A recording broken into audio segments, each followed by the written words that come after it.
Carlos Yulo nakuha ang gymnastic skills sa tatay na si Mark Andrew Yulo. Ipinakita ni Mark Andrew Yulo ang kanyang kaalaman sa mga sports na kinahihiligan ng kanyang mga anak sa isang post sa Facebook. Sa nasabing post, makikita si Mr. Yulo na sinusubukan ang ilang gymnastics moves sa kanyang pagbisita sa Rizal Memorial Sports Complex. Ang Rizal Memorial Sports Complex, na kilala bilang training ground ng iba't ibang Pilipinong atleta, ay dito nagsimula si Carlos Yulo sa pag-aaral ng gymnastics. Ang stadium na ito ay naging mahalagang bahagi ng kanyang pagsasanay at pag-unlad bilang isang atleta, na nagbigay daan sa kanya upang makamit ang tagumpay sa larangang ito. Ang mga netizens ay nagbigay ng papuri sa pagsubok ni Mr. Yulo na gawin ang mga gymnastics moves, na nagbigay diin sa mga positibong reaksyon sa kanyang post. Ayon sa kanila, malinaw na ipinapakita nito na tila namana ni Carlos Yulo ang talento ng kanyang ama. Ang ganitong uri ng suporta at pagkilala mula sa publiko ay nagpapakita ng malalim na pagkakakilala at pagpapahalaga sa relasyon ng pamilya Yulo sa mundo ng sports.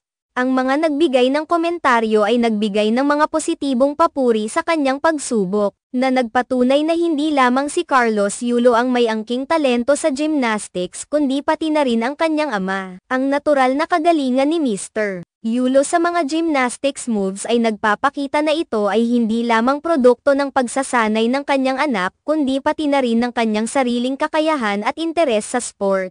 Ang pagbisita ni Mr. Yulo sa Rizal Memorial Sports Complex ay nagbigay diin sa kanyang suporta at pakikilahok sa sport na kinahihiligan ng kanyang mga anak. Ang kanyang pagpapakita ng interes sa gymnastics, sa kabila ng pagiging isang magulang, ay isang magandang halimbawa ng kung paano maaaring magkaroon ng malapit na koneksyon sa mga pangarap at ambisyon ng pamilya. Ang mga komento ng netizens ay nagpapakita ng paggalang sa kanyang pagsisikap at sa kanyang kontribusyon sa paghubog ng mga susunod na henerasyon ng mga atleta. Ang kanyang kahusayan sa gymnastics, kahit na ito ay hindi ang pangunahing larangan ng kanyang karera, ay nagpapakita ng malalim na pagkakaunawaan sa sport at sa kahalagahan ng suporta mula sa pamilya. Ang mga ganitong uri ng balita ay nagbibigay inspirasyon sa maraming tao, hindi lamang sa aspeto ng sports kundi pati na rin sa pagpapahalaga sa relasyon ng pamilya at sa pagtulong sa pag-unlad ng mga anak. Ang patunay na ang talento at dedikasyon ay maaaring magmula sa pamilya ay isang mahalagang mensahe na ipinararating sa publiko. Sa pangkalahatan,